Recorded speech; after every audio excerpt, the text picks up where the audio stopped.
Chex, Rice Chex, and Good Hot Ralston present Space Patrol! High adventure in the wild, vast reaches of space. Missions of daring in the name of interplanetary justice. Travel into the future with Buzz Corey, Commander-in-Chief of the Space Patrol! In today's transcribed adventure, Buzz and Happy are approaching a building where the Secretary General's daughter, Carol, is held captive. Suddenly, they become aware of a painful, tingling sensation and a ringing in their ears. It's hard to walk. It feels like a big weight on me. Yeah, I can hardly move. Happy. Nora's using some kind of a ray on us. Paralyzer ray? It's worse than that. Doing an ultrasonic beam. Run back to the ship. Get out of its range quickly. I can't. Happy, get up. Here, I'll help you. I can't even crawl. My head, there's 1,000 needles in it. If we don't get out of that beam, it'll shake us to pieces. We'll be back in just a moment with today's Space Patrol story, The Sleepwalker. And now, gang, here's some terrific news. Here's how to get a pair of the Space Patrol Space Binoculars, the most unusual binoculars ever designed. You wear them like official outer space headgear. That's right. A strong elastic band holds them snugly to your eyes, leaving your hands absolutely free. Now, these are not flimsy celluloid goggles, not a mask. They're the real McCoy. Big, full-size, solid plastic binoculars you can see way off in the distance with. Overall, they're a complete 5 inches in width, a complete 5 inches in length. And when you wear them, they stand out a full 3.5 inches from your eyes. Powerful? Oh, you bet. These are 4 power binoculars with 4 fixed-focus, pure lucite lenses. You can spot airplanes in the sky, watch for your dad coming home from work, read signs way off in the distance. Truly, the greatest Space Patrol value in all our experience. The most sensational offer we have ever made. Now, here's how to get a pair. Buy a box of Instant Ralston. Then, with your name and address, send 25 cents in coin and an Instant Ralston box top to Space Patrol, Box 686, St. Louis, Missouri. If you don't agree that your space binoculars are absolutely tops, return them, and the Ralston Company will cheerfully refund your money. The address again is Space Patrol, Box 686, St. Louis, Missouri.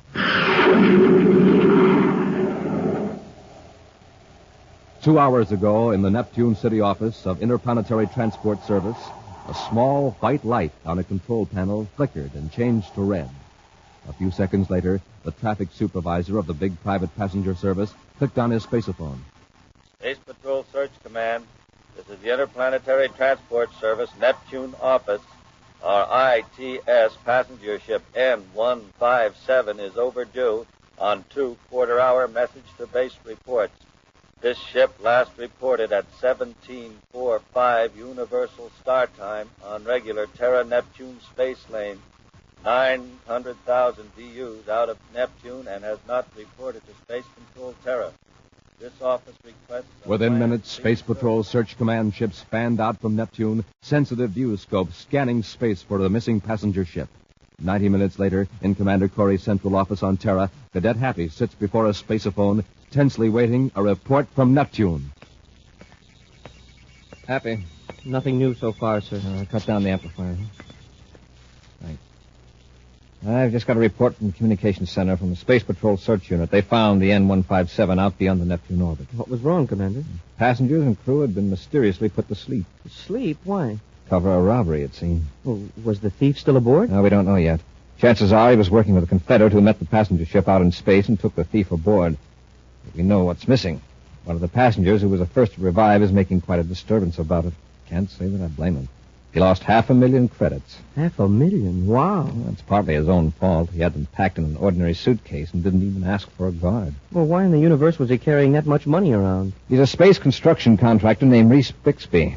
Took over the government artificial satellite job after the other contracting firm defaulted. Oh, yeah. He's the man who boasted he could finish the satellites within 6 months. He can probably do it, too. Fortunately, he's a much better space engineer than he was a guard of his money. Well, the money isn't hid aboard the ship then, huh? Apparently not. Ship has been searched. The only clue so far is that 2 passengers are missing. We don't know who they are until all the passengers revive, so interplanetary transport can check the passenger list. And then we'll know who's missing and who took the money. Unless the thieves were traveling under assumed names, which they probably were. To me, this looks like the work of the sleepwalker. Oh, the crook who's been stealing plant payrolls by putting people to sleep. Right. Up till now, at least he hasn't committed any other form of robbery. It seems that this sleepwalker walks in other people's sleep. That he does. Interplanetary Transport Service, Neptune office, calling Commander Corey, Space Patrol Headquarters, Terra. Corey here, go ahead. This is Interplanetary Traffic Supervisor Jenkins, Commander. The two missing passengers are a man and a woman. The man is listed on the roster as William Knight. And the woman? My assistant is checking the names now, Commander. You hurry with that, please. William Knight. Make a note of that, Happy. Yes, sir. I have the other name, Commander. I can't believe this. What is it, Jenkins? The missing woman is the Secretary General's daughter, Carol Carlisle. What? It was on the amended passenger list, a last-minute change transmitted from Terra, which is why we were so long in finding out. Jenkins, stand by for further instructions. Yes, Commander. Happy, get the ship ready. We're blasting off for Neptune immediately.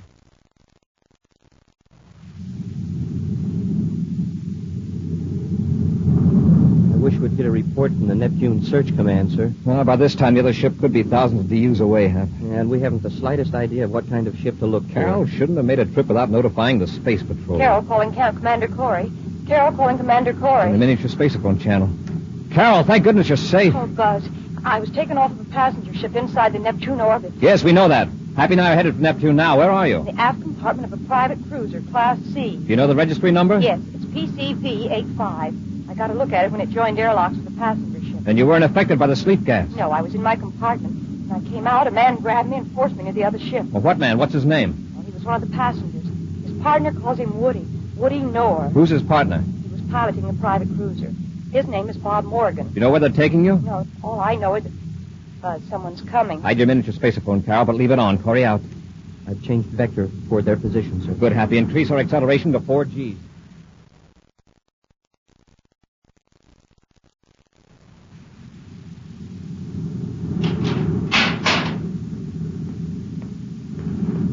We came in to have a little chat with you, miss.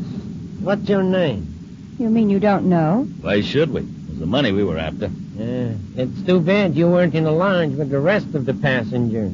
Or maybe it's a good thing. How would you like to join up with us? Yeah, we can make it very profitable for you. Nice-looking kid like you would go far in our organization. Why, of all the insulting... So you want to play rough, huh? Well, I'll be glad to oblige you. Let go of me! Let her alone, Morgan. Just get her identification. No dame's going to slap me and get away with it. Send me her purse. Oh, all right, Woody. Hey, look at that bracelet on her arm. Jupiter Emerald. I'll bet they'd bring in a few credits. Must be some big shot's daughter. I've changed my mind, Woody. This dame is an extra bonus. Shut up, Morgan. Do you know who we got here? It's the Secretary General's daughter, Carol. Of all the passengers in the ship, we have to trip the one who could give us the most trouble. Let's go back and take her out front so we can watch her every second. They left the compartment. You hear the sound of their rockets in the spaceophone. The ship will be easy to follow on our viewscope finder. I've got a rough 3-point fix on their trajectory.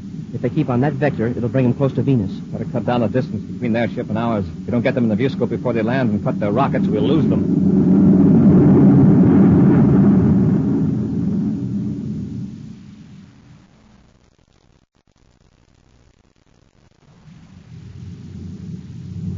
All right, Morgan, set her down. Venus.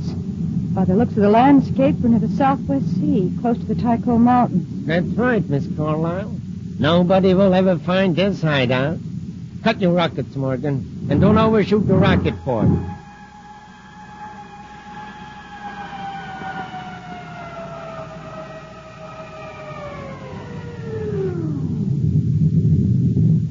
You take the money. I'll handle the girl. Come on, we got to decide what to do with you.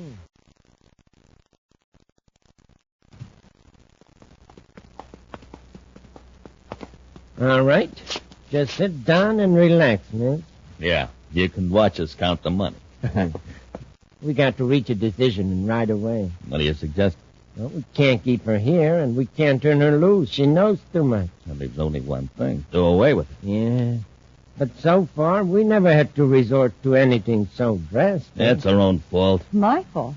Just how do you figure that? You just keep out of this. Just leave it to a woman to spoil a man's perfect record of crime without violence. Me, Woody Nor, the sleepwalker.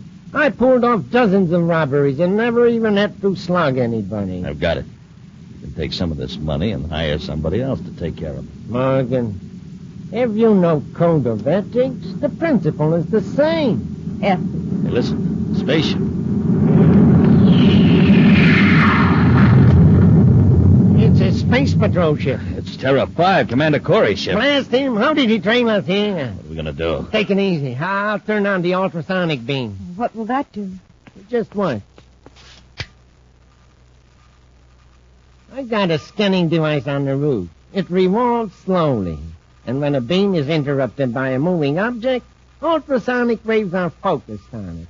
Ultrasonic waves. What do they do? Well, first they affect the nervous system. They paralyze any living thing within range. The more the victim moves, the more intense the vibration becomes. There is no escape. Oh, no. Finally, the vibration acts on the flesh like a million tiny scalpels.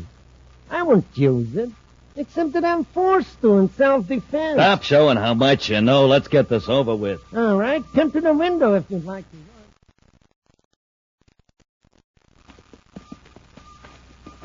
I thought I saw somebody at the window up there in the hideout, Commander. They've seen us. Keep your ray gun in its holster, Happy. Suppose they start firing at us. You may be taking them by surprise. Not? Well, Woody Nor has never used physical violence before in his other crimes. Let's hope he doesn't start now. If you come up here ready to shoot, he may get panicky and harm Carol. Probably figures his own best chance Hey, is to... Commander, I feel sort of funny. Oh, a tingling sensation. There's a ringing in my ears. Do you notice it? It's not exactly a sound, yet... Hey, is this uphill or something? Hard to walk. It feels like a big weight was put on me. I can hardly move. Happy. Nora's using some sort of ray on us. Paralyzer ray. Oh, that's worse than that. Look up there on the roof. See that big metal cone? Following us. We're in an ultrasonic beam. Get back to the ship, Happy. Get out of its range quickly. Happy, get up. Here, I'll help you. Commander, I can't even crawl. My head, it feels like it's got 1,000 needles in it. If we don't get out of this beam, it's going to shake us to pieces.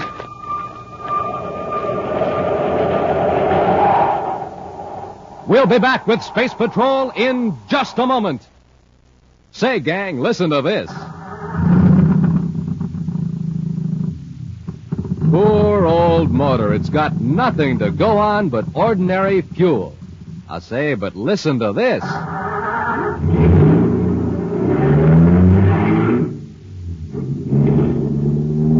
Wow, there's a motor that's supercharged. Got super fuel in it, that's why. Now, gang, you know the same is true of you. When you have ordinary fuel for breakfast, what are you? Just a putt-putt. But when you have super fuel for breakfast, well, that's when you can be a super somebody, because you're supercharged. So, gang, eat the super fuel Buzz Corey has in the morning. A power breakfast with Wheat Chex or Rice Chex, the bite-sized super cereals.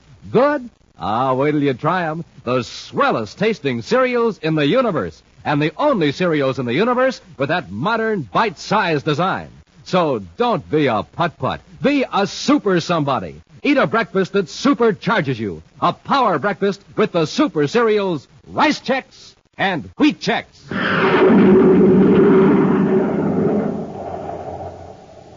Woody Nor and Bob Morgan have stolen 500,000 United Planets credits from a passenger ship and abducted the Secretary General's daughter, Carol, because she was the only person aboard the spaceship who could identify them. However, Buzz and Happy were able to follow the thieves' spaceship by tracing through Carol's miniature spaceophone. As the commander and his cadet walked toward Nor's hideout on Venus, Nor turned on an ultrasonic beam. The beam could first paralyze and then destroy them. Right now, barely able to move, Buzz and Happy lie on the ground as the high-frequency sound vibrations rack them with pain. Maybe we can roll away from the beam, sir. It's getting more intense. In a few seconds, we'll be completely paralyzed. Our ray guns, maybe we can hit the cone. Ray guns wouldn't affect it. Wait a minute. That cone tracked us, followed us. Yes, sir. It must be controlled by an electric eye. If we can blind that eye... Blind it? You mean throw something at it? No. Our atomolites. Shine your atomolite on the round unit on top of the cone. I'll use mine, too. If I can move my arm. Got to, Happy. Quickly, while we're able to move at all. I'm getting it good. My hand is shaking so much I can't hold the beam steady. It's working, though.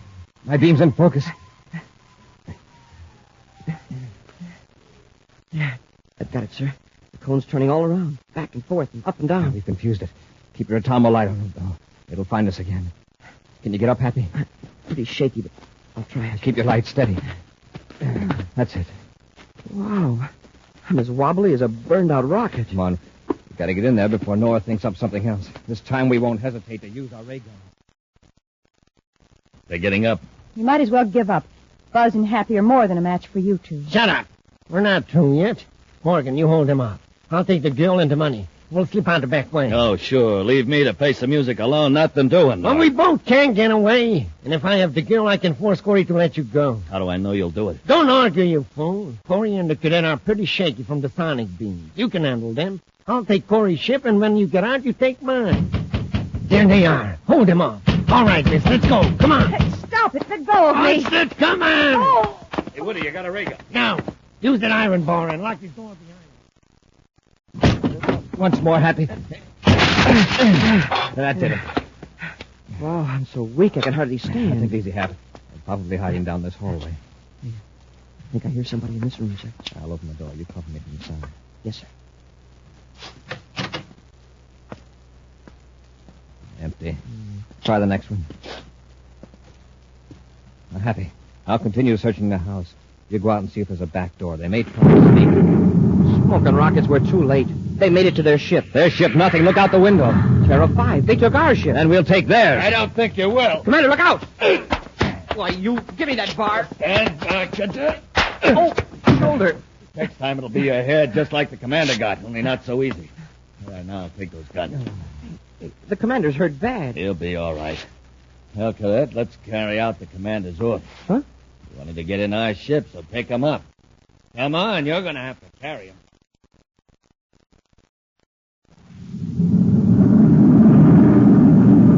Morgan to Nora. Morgan calling Nora. Nora here. What happened? Everything worked out fine. I have 2 passengers. They're resting secured back aft. Good work, Morgan.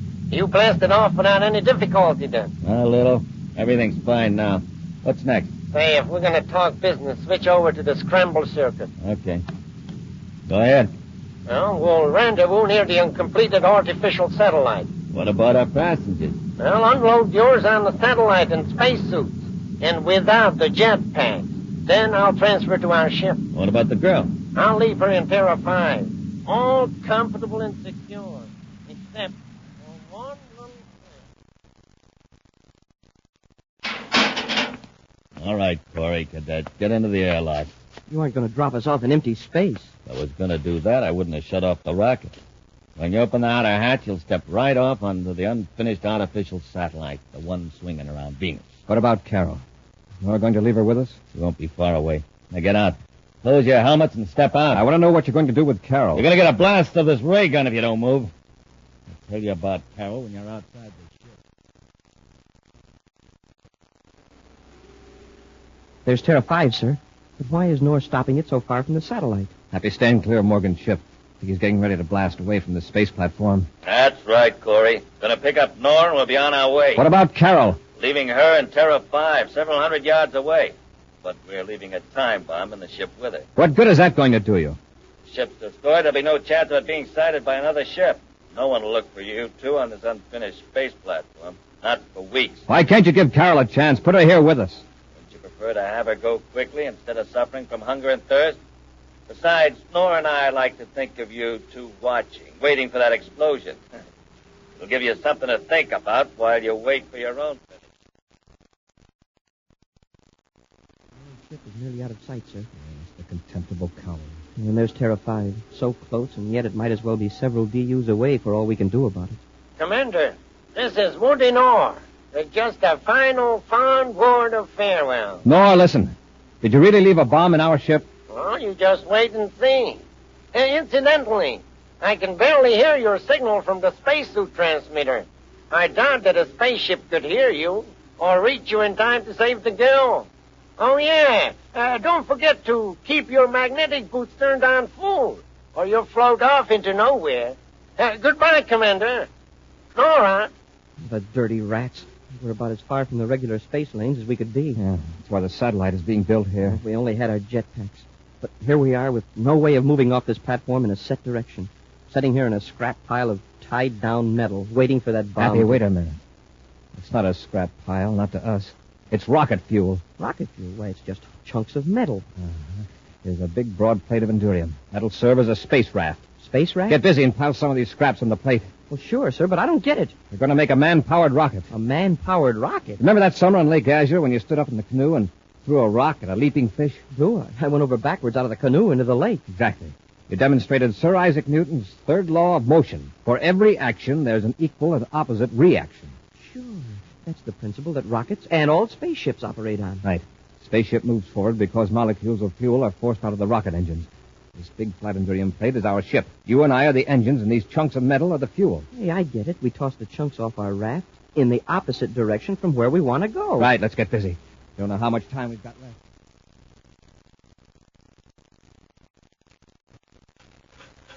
There. That's enough scrap metal, Happy. Get on the raft and brace yourself firmly. Yes, sir. Let's throw together and smoothly, or we'll zigzag. I'll give us a start by pushing away from the satellite with my hand. Make sure your magnetic boots are firm on the raft, or you'll be in trouble. We're moving. Hey, just like pushing away from a pier in a boat. It's not very fast, but we'll gain speed. We'll start throwing. 1, 2, 3. 1, 2, 3. Not going much faster. No, but with each throw, we gain acceleration. 1, 2, 3. 2, 3. Gee, sir, look how close we are to the ship. Yes, but we're not heading for the airlock. Throw off the right corner this time. That'll turn it. 1, 2, 3. Yeah, that head's all right, sir. We can stop now. The raft will coast at this velocity. We don't want to hit the ship too hard. It's going to be quite a bump as it is. If that bomb goes off now, it's just too bad for all three of us. Brace yourself, Happy. Wow. All right, open the outer hatch. Let's hurry. Quickly into the airlock. Now close it so we don't let the air out of the ship. Into the ship. Carol, where's the bomb? Open your faceplate, Happy. She can't hear you. Oh, Happy. Oh, where's the bomb? It's in the next compartment. I've been trying to get loose from these ropes. I'll get it. Here it is. You want to heave it out the airlock, sir? That won't be necessary, Happy. I've cut off the time mechanism. Oh, what a relief. I've been lying here expecting every second to be the last. Now we've got to get Nor and Morgan. Do you have any idea where they're headed? I remember Woody Norr saying something about taking part of the money to a place in Lowell City on Mars. Do you remember where in Lowell City? Let me see. I think I can, but I'm so upset right now. All right, Carol, you relax. Happy now, blast off.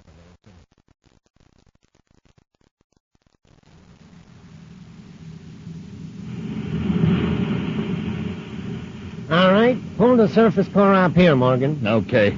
Hello, city sure looks good to me.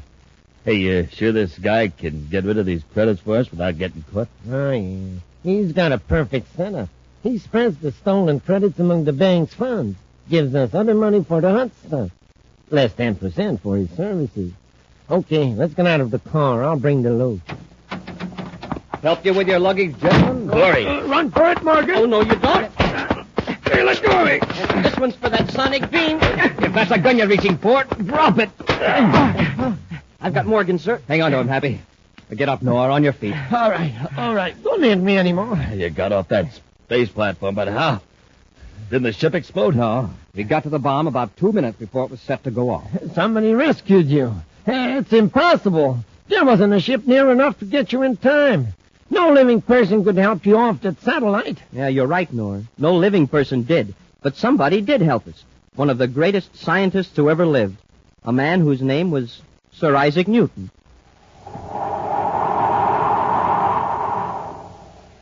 An exciting preview of next week's thrilling Space Patrol adventure in just a moment. But first, This is your commander. Cadet Happy. and Captain Dick Tufeld, gang, we're going to tell you how to get a pair of those sensational new Space Patrol space binoculars that you can see way off in the distance with. Now remember, you don't have to hold these binoculars up to your eyes. You wear them on your head like outer space headgear. They're form-fitted to your eyes, and a strong elastic band holds them snugly on. Now, these are not flimsy little celluloid goggles or a mask.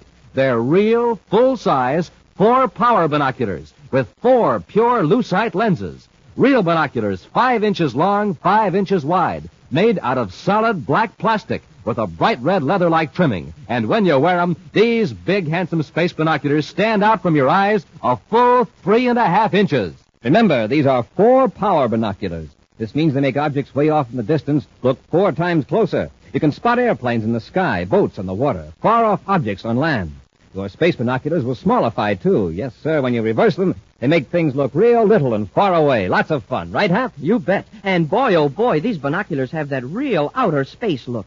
Gosh, when people see you wearing your space binoculars, why, they'll think you just stepped out of a rocket ship from Mars. Gang, send for these valuable Space Patrol space binoculars today. Without a doubt, the greatest value we have ever offered on Space Patrol. To get a pair, do this. Buy a box of Instant Ralston. Then, with your name and address, send 25 cents in coin and an Instant Ralston box top to Space Patrol, Box 686, St. Louis, Missouri. This offer good only in USA and may be withdrawn at any time. If you don't think your space binoculars are really tops, return them, and the Ralston Company will refund your money without question. That's Space Patrol, Box 686, St. Louis, Missouri. And now, a preview of next week's exciting Space Patrol story. A strange fever, the wandering fever, has struck the planet Neptune, and people are leaving by the thousands. Happy, who's been on Neptune with the commander, has caught this strange fever and taken off alone in a spaceship. As he flies under the influence of the fever, he mutters to himself and is unable to heed the voice of Commander Corey coming over the ship's spaceophone receiver. It's beautiful out here in space. All the planets of the solar system, the stars beyond. Commander Corey calling Cadet Happy. Listen, Happy. There's that voice again. Over and over. So far away.